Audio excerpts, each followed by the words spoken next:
언제 봐도 재미있는 월드컵. 이번 시간에는 월드컵 오심이 편파 판정을 알아볼까 합니다. 역대 월드컵 오심 탑5 기대하시면서 지금 바로 출발합니다.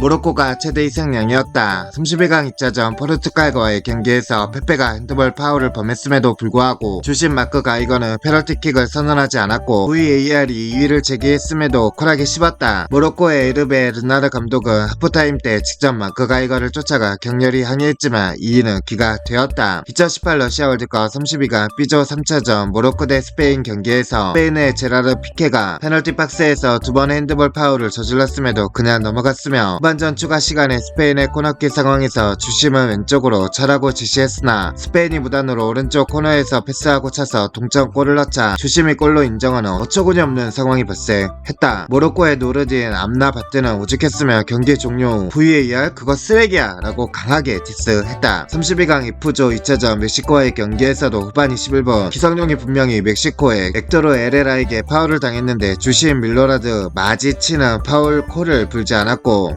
순식간에 멕시코의 역습으로 이어지면서 치치리토에게 추가골을 허용했다. 분명히 이때 VAR은 치차리토의 득점 이전에 멕시코 측에 파울이 있었다. 확인을 요청한다고까지 했으나 밀로라드 미지치 심판은 그 요청을 쿨하게 무시하고 멕시코의 득점을 인정했다.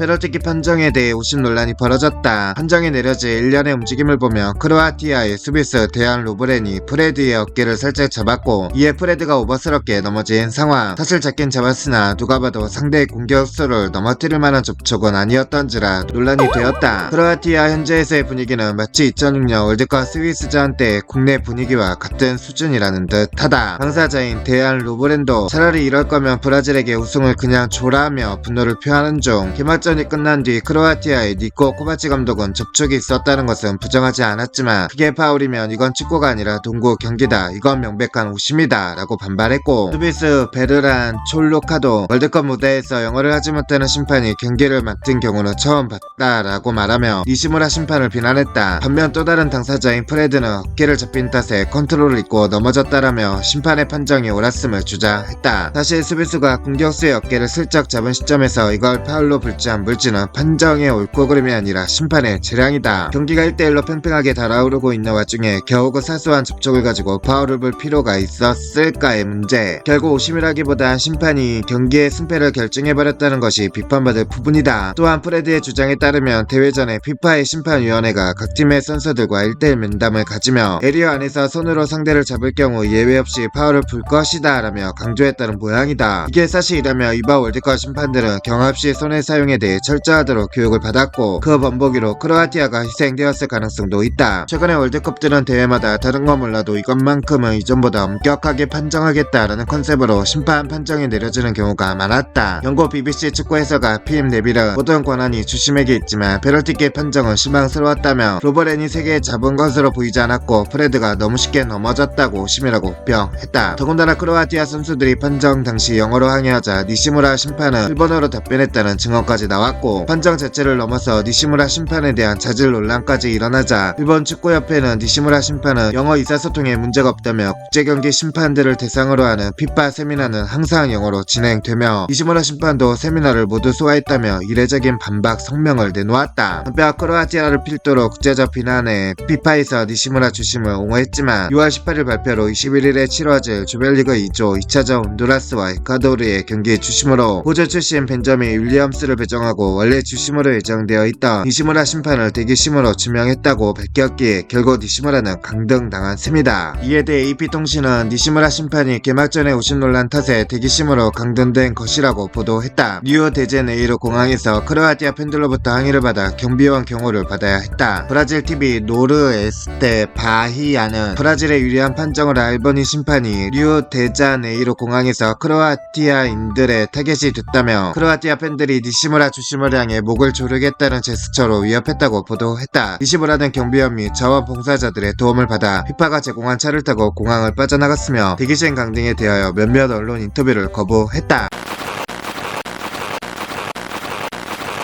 주심은 프랑스의 스테판 라누아였다. 루이스 파누아누가 공중볼을 2번이나 팔에 맞춰 땅에 떨군 뒤 골대에 밀어넣는 상황이 벌어졌지만 골로 인정됐다. 거기다 주심이 파비아노에게 핸드볼 아니냐고 어필하는 장면이 포착되면서 그야말로 불같은 어그로를 받게 되었다. 그리고 후반 43분 브라질의 카카와 코트디부아르 케이타가 몸싸움을 벌이던 도중 카카가 팔로 케이타의 가슴을 밀자 케이타는 얼굴을 감싸주고서 들어 누웠다. 이 헐리우드 액션으로 인해 카카는 2번째 옐로 카드를 받고 경고 누적으로 퇴장. 카카의 축구 인생을 통틀어 3번째 퇴장이었다. 주심은 벨기에 프랑크 대 블레이 캐러. 아르헨티나 곤살로 이가인이 넣은 팀 3번째 골이 경기 종료 이후 오심이라는 지적이 관계자 사이에서 지적되어 왔다. 그리고 이 경기의 부심은 뒤늦게 이 골이 오심이라는 것을 공식 사과했다. 그러나 이 골은 대한민국이 1대2로 뒤진 상황에서 나왔고 나중엔 1대4가 되는 바람에 한국 축구 팬들은 그게 그거란 식으로 반응했고 결과적으로 어쨌든 한국은 16강에 진출한지라 다른 오심에 비해 크게 논란이 되지 않은 편이다. 주심은 멕시코의 마르코 로드리게스. 전반 38분 다비드 비아의 패스를 받은 안들레스 이니에스타가 칠레 골문에 골을 넣어 추가골을 올렸는데 그 전에 뒤꿈치를 살짝 스치고서는 자기 발에 걸려 넘어지며 자빠져서 바닥에 드러누워버린 페르난도 토레스의 헐리우드 액션에 심판진이 완벽하게 낚이는 바람에 칠레 에스트라다가 경고 누적으로 퇴장당하고 말았다. 문제는 이 경기의 주심과 부심이 이 판정에 대해 이견이 엇갈린다는 점. 부심은 반칙 아님 제발 취소해 주셈이라고 굽신거렸으나 주심은 닥쳐 질. 이 경기에서 내가 왕이야 라고 가볍게 무시했다. 그나마 칠레가 스위스의 발목을 잡은 온드라스 덕에 조2로 16강에 진출해서 다행이지 만약 떨어졌다라면 무슨 상황이 벌어졌을지 모른다. 주심은 독일의 볼프강 슈타르크. 심판 판정이 그야말로 카오스였다. 다른 오심들과 달리 골이 들어가도 인정이 안되거나 오프사이드 상황에서 인정을 안하거나 하는 일은 일어나지 않았지만 그 대신 반칙을 당한 사람이 경고를 받거나 명백한 만질 상황에서 휘슬을 불지 않는 괴이한 판정으로 경기를 혼돈에 빠뜨렸다. 게다가 이런 오심은 대한민국이나 우루과이나 할 것 없이 골고루 당해서 오심을 저지른 게 명백함에도 오히려 양국은 서로 오심으로 이득을 본 점 때문에 다른 조들보다 오심에 대한 항의가 덜 나오는 상황이다. 주심은 우루과이의 호르에 라리온다. 골 판독기를 도입하게 한 원인으로 꼽히는 축구 역사의 한 획을 그은 2010 월드컵 최악의 오심이었다. 램파드가 쏜 슛이 크로스바에 2번 튕겨버린 마치 게임 알카노이드와 비슷한 상황이다. 조금 애매하긴 하지만 비디오로 정확히 봤을 경우 골라인을 넘고 튕겨나온 명백한 골인 상황이었다. 그러나 주심은 이를 무시하고 경기를 진행시켰다. 1대1로 뒤져있었던 잉글랜드 입장에서는 동점골을 오심으로 날려먹기는 바람에 후반전에 공격적으로 나섰다가 역습에 2골을 더 내주고 결국 1대4로 패하고 말았다. 축구 카툰을 그리는 칼카나마는 1966년 월드컵 결승전 윈블 이 골을 정반대 상황에서 완벽히 리메이크했다고 평했다. 뒤늦게 이 오심에 대한 심판진의 해명이 나왔는데 너무 순식간에 벌어질 일이라 골 여부를 확인할 수 없었다고 한다. 결국 골로 선언된 뒤에 골 라인을 넘어서는 장면이 재생되었기 때문에 판정을 번복할 수 없었다.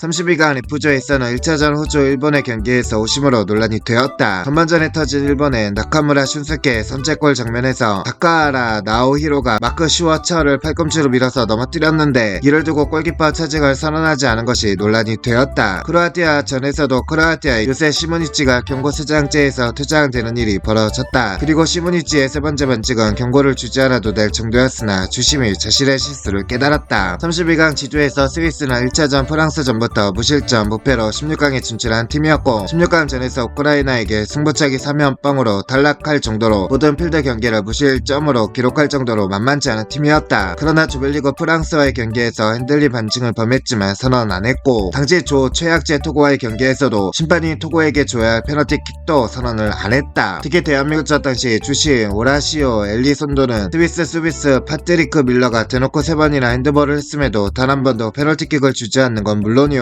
파울 선언한 적도 없었다. 그리고 한국의 공격 진행 상황에 대놓고 길막을 하며 흐름을 끊질 않나. 한국의 사소한 파울에도 휘슬을 불어 리듬을 다 끊어먹는 짓거리까지 했다. 논란이 된 알렉산더 프라이의 골은 오프사이드냐 아니냐를 가지고 한동안 논란이 되었는데 사실 그 장면은 오프사이드가 아니다. 분명 패스 시점에 최종 수비수와 동일선상이었기 때문이고 거기다가 최종 수비수와 동일선상 공격자에게 직접 패스가 아닌 2호조 스위스 선수에게 패스하다가 2호가 걷어낸 공을 받은 것이라서 그렇다. 그러나 그 이전 상황 상황이 문제다. 분명히 스위스 선수 2명이 우리 팀 골키퍼를 포함한 두 번째 수비수보다 앞에 있다는 걸 확인할 수가 있다. 즉 이때 오프사이드가 선언되어야 마땅하다. 여기서 이미 부심의 오심이 있었던 것이다. 부심이 제대로 못 봤다면 주심이라도 제대로 봤어야 했는데 이 장면에서 어느 누구도 오프사이드 선언을 하는 심판들이 아무도 없었다. 이 상황이 이미 오프사이드였기 때문에 그 이후의 상황은 다 무의미한 얘기일 뿐이다. 프라이가 패스를 받기 전에 이후의 발을 맞았니 안 맞았니 하는 것은 다 필요없는 이야기란 뜻이다. 왜냐하면 이때 제대로 오프사이드 선언이 이루어졌다면 그 이후의 상황은 아예 일어나지도 않을 일이었으니까. 다시 정리하자면 이미 스위스 선수 2명이 오프사이드 위치에 있었는데 주심, 부심이 오프사이드 선언을 하지 않으면서 그대로 경기가 진행되었고 패스가 오는 틈에 오프사이드 트랩에 걸려있었던 스위스 선수 2명은 다시 안으로 들어오면서 트랩을 빠져나왔고 혼전 중에 이후에 발에 맞은 볼을 프라이가 가로챘으며 그제야 부심의 오프사이드 선언이 있었던 것이다. 프라이에게 간 패스는 전혀 중요한 게 아니다. 왜냐하면 프라이에게 패스를 보내는 그 사건이 있기 전에 이미 오프사이드 상황이 있었기 때문이다. 루카스 닐의 태클을 피하려다가 넘어진 것인데 그대로 페널티킥을 불었다. 8강 독일 대 아르헨티나 전에서도 오심이 발생했다. 독일의 미로슬라프 클로제가 아르헨티나의 로베르트 아본 단시 에리에게 고의성 있는 무릎 공격을 했는데 퇴장을 당할 정도의 반칙임에도 불구하고 심판은 여기에 아무 조치도 취하지 않았다. 그 결과 갈비뼈 골절상을 입은 아본 단시 에리는 들것에 실려갔으며 이후 골키퍼가 교체돼 아르헨티나는 독일에게 실점을 하며 승부차기까지 가게 된다. 참고로 그 다음 월드컵 2010년 월드컵에서 클로제는 세르비아전에서 같은 행동을 하다가 그때는 심판이 정확하게 판정해서 퇴장당했다.